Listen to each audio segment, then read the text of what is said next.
Hey guys, my name is Darkwater Killer, and today is my 100 subscriber Q&A.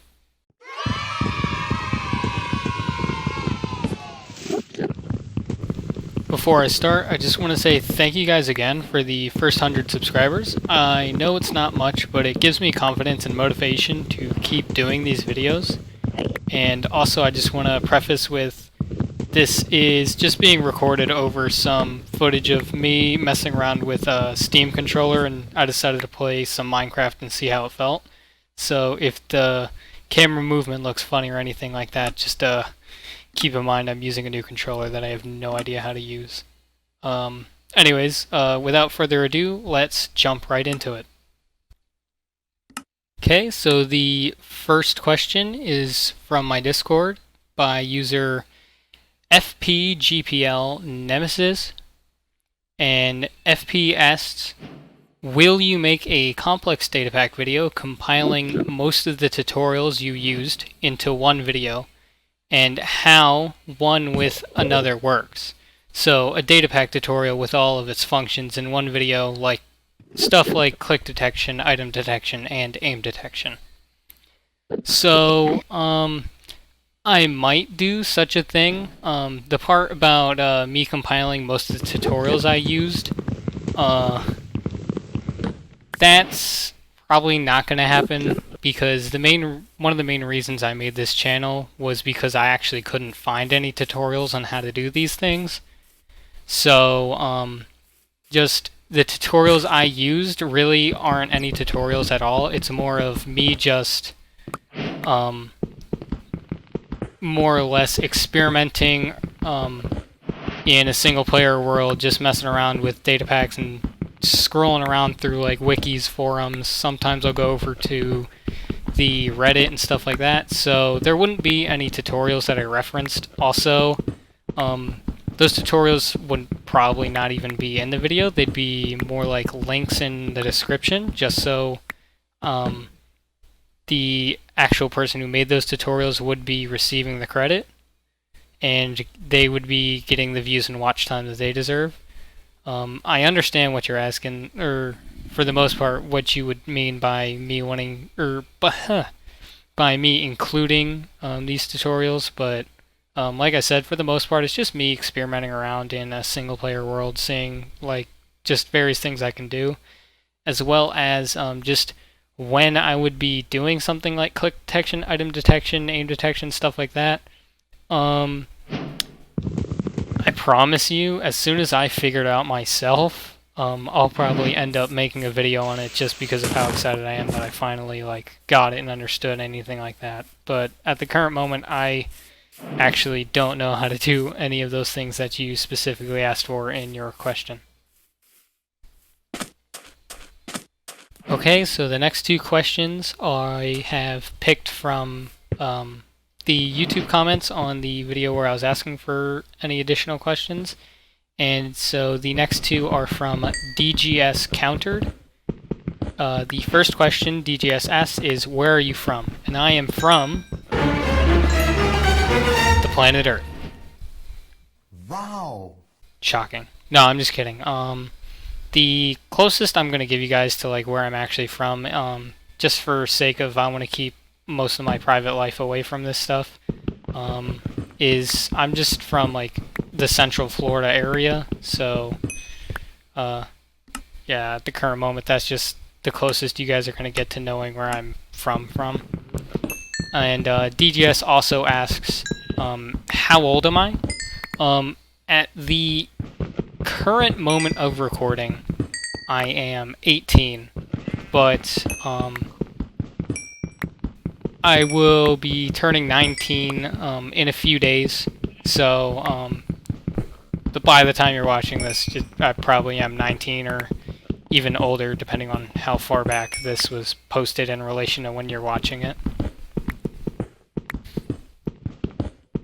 Okay, so another one from the Discord server. This one was asked by JG, and Jay asks, did you learn to code through teaching yourself, or did you take a course?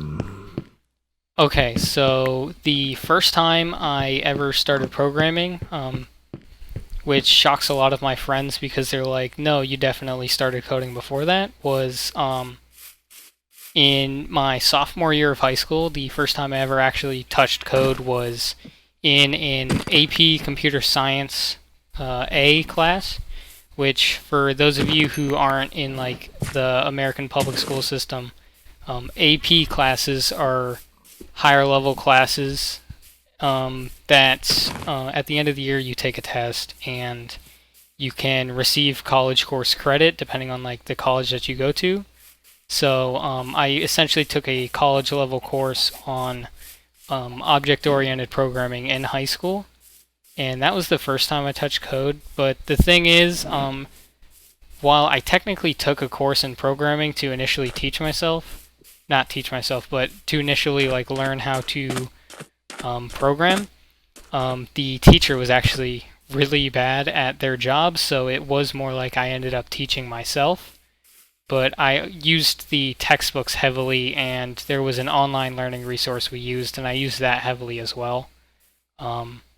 So it's kind of a mix of the both, where I did take a course initially, and then throughout that course, it was me pretty much just teaching myself.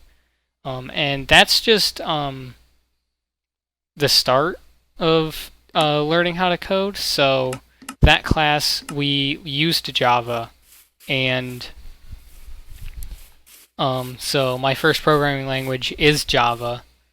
I still use it every once in a while. It's not been as useful to me anymore in recent times, but after that class, I hadn't taken any more like solely focused on a single language class for programming.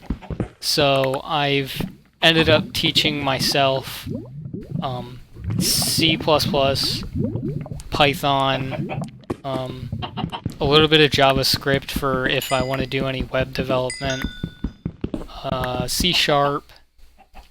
I've learned Lua just because I liked using Computercraft every now and again.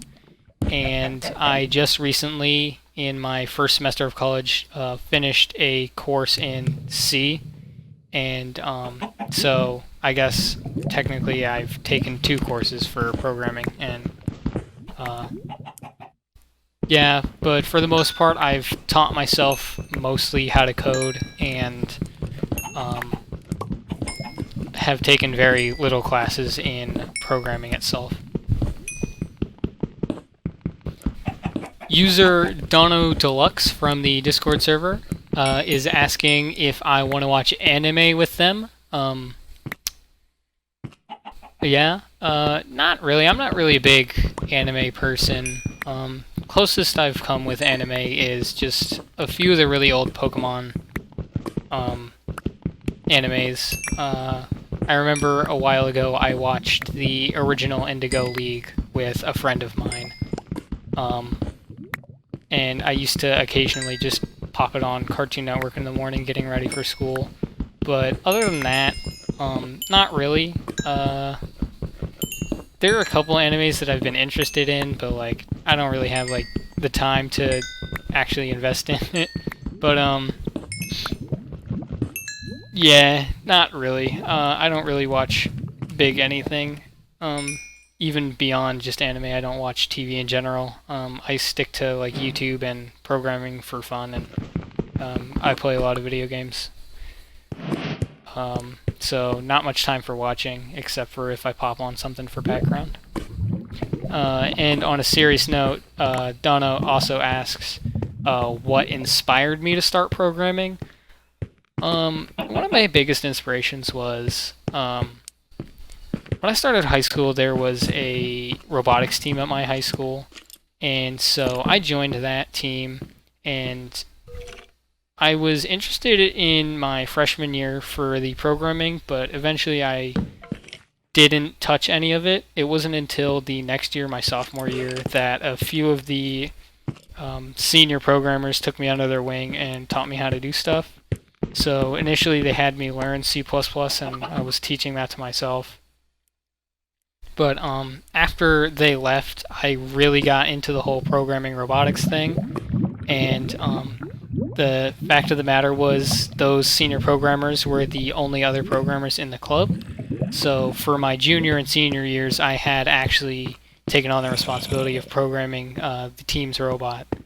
And so that was just one of my biggest motivations in starting to really get into programming, mainly because I like the aspect of being able to create something and then seeing my output right there in front of me.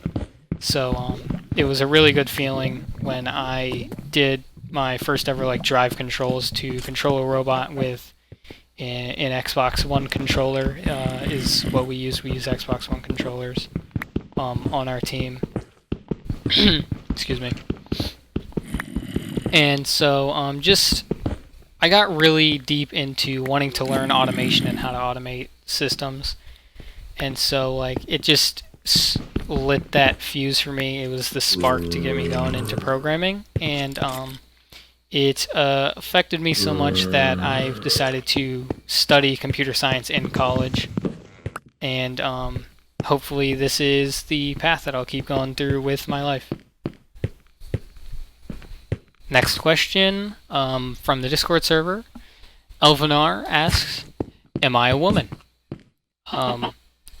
If you're talking about me, Darkwater Killer, me, am I a woman? The answer is no. And if you're talking about yourself, I don't know. Okay, up next, good old Live Dimensions. Rely on you for a lot of help most of the time. Live Dimension asks, what do you think will happen if an unstoppable object collides with an immovable object? Fun reference. I agree with the math that was done by that creator a while back, and I will have to say that they just pass through each other. It's what makes the most sense to me, and when the math's out there in front of me and logic is in place, it's just what seems to make the most sense in such a situation. Live Dimensions also asked, what's the next step for your channel? So for my channel, the next step, I don't really know. I think I'm just going to keep on doing what I'm doing. I'm currently on a break between semesters in college right now, so this next couple of weeks I'm going to try and work overtime on this YouTube stuff and get a couple more videos out than normal, because during the semesters it seems like my upload frequency really suffers. So I want to change that. But as for like next steps for my channel, I really just want to focus on getting some more stuff out there, continuing to help people with their datapack questions, and maybe even branching out into other non-datapack things. Like I have started that series with the digital electronics. I've been wanting to make the next episode on that. I just haven't had enough time to plan it out and record anything for it, but I really hope to keep doing that series because it's another one of my passions. And then just in general, I might look at showing off some non-Minecraft things that I've made. Like if you scroll through my channel, you'll see something called the Amazing Maritime Lemon Dash, if I haven't set that to unlisted. But that was just in school.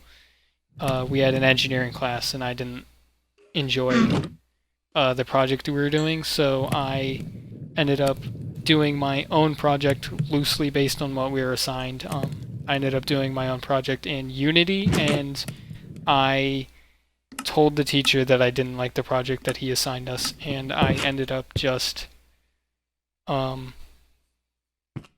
doing it all on the computer in Unity, making a simulation roughly based off the project we were assigned, and I turned that in for a grade, and the instructor for that class decided to accept my submission, and I believe I got an A on the project. If it wasn't an A, it was a high B, but it was just one of those fun things I like to do. But like,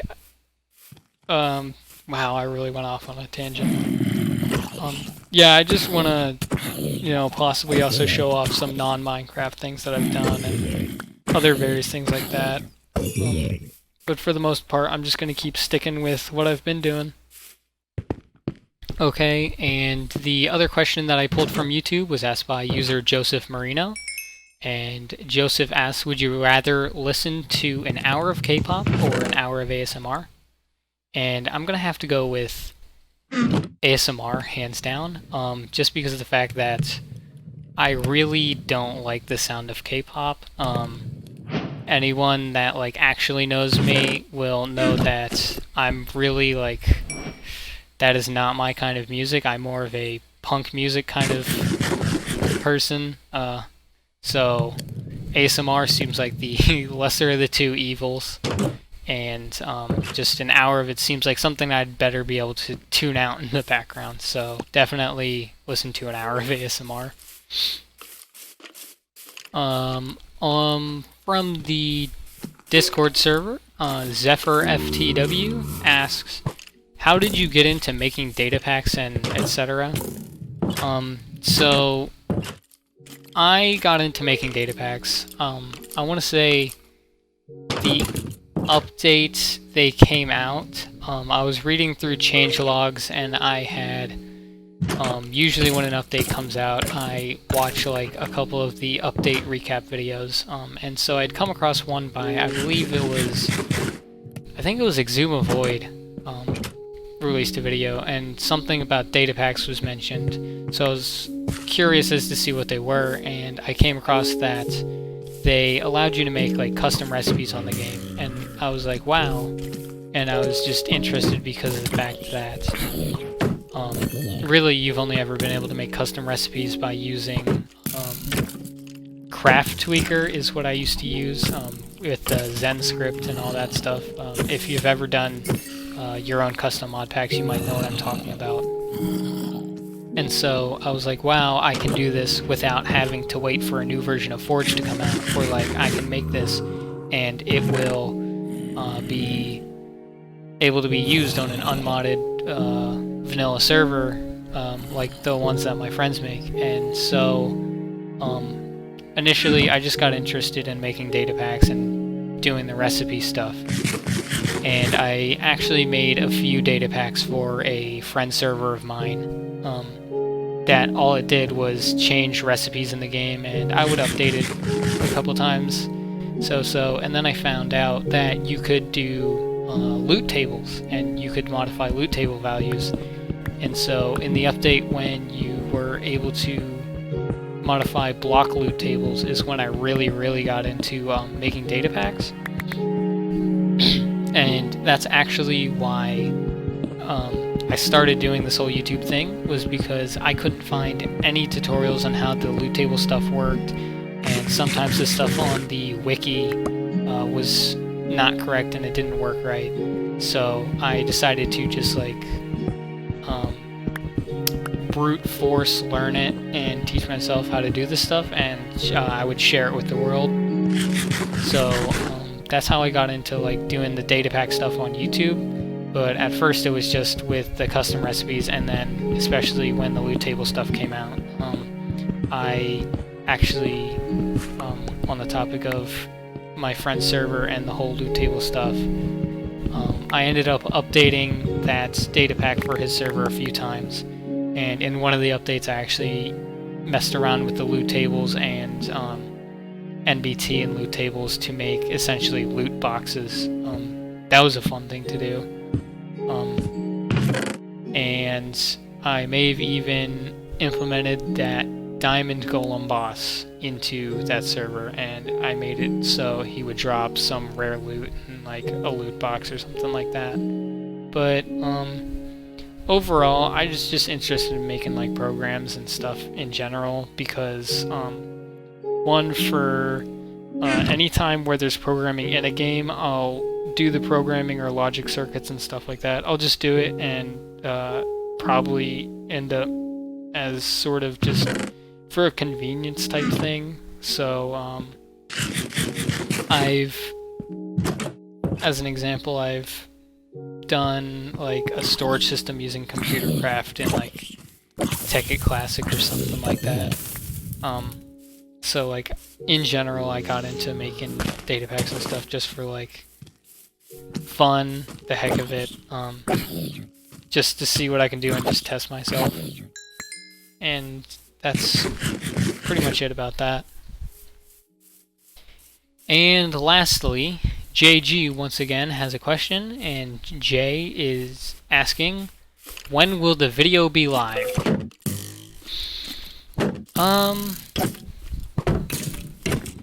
Yeah, I have no idea. It might not even be up yet. I don't really know. So, yeah, no clue when the video will be live.